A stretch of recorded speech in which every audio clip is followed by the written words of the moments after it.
in a new destination, what's the first thing I do? Go through customs. No, I'm only teasing. When I arrive in a destination, what's the first thing I do? I don't think I have a set routine. It depends where I arrive. I like to take stock. I like a little bit of time just to acclimatise. There's an old saying that when you've been travelling for a while, you have to give your spirit a chance to catch up with you. Gosh. Underwear, I suppose. It's difficult. I mean, it's not... People often ask me, is there one thing you always pack regardless of destination? And the answer, I guess, would be the silly one, but would be underwear, because every environment's different, and you have to take the right gear for the right place. And what you use in the rainforest is not the same as the desert, and so on. I think in one lifetime, everybody should at some point visit the boreal forest, the Arctic forest, and also visit a rainforest. They're the yin and the yang of forests on the planet, and they're very important ecosystem. When I'm choosing a hotel, I want a good hotel.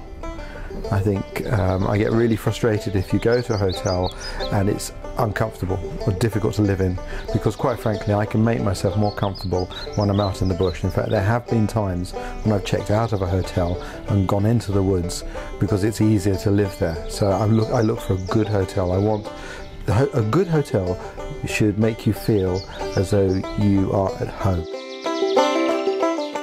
If I had a ticket to go anywhere in the world, it would probably be to some of the Pacific Islands I haven't visited, because they are so difficult to get to. They're so remote and special for that remoteness. What's the strangest thing to happen to me? I've had a lot of strange things happen to me on trips. One of the strangest things I've had happen on a trip was I was in Zaire, as it was, now the Democratic Republic of Congo, and in an incredibly remote village where I met two wonderful English ladies who were translating the Bible into the local language. And I've been watching all this incredible wildlife, and I asked them, do you have a field guide? And they pulled out this slim book, and they said, we have this rather slim volume, and it was amazing, a fantastic book. And I said, well, where did you get it? And they said, a bookshop in Oxford, Blackwell's, do you know it? And it's to be in the middle of the jungle in Central Africa, to be talking about a bookshop in Oxford is totally bizarre. And that's part of the fun, I think, of travel. I haven't got a favourite destination, they're all brilliant. I mean, if you ask me, as a traveller of the world, where should you go and explore, I would say Britain.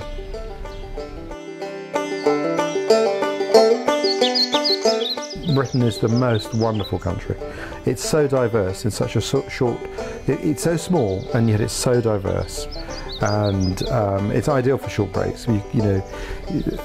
We are blessed with lots of places you can stay in something close or in some of the most incredible landscapes. And if you've got the eye to see the special things that are there, the wildlife, the cultural things, it's so diverse.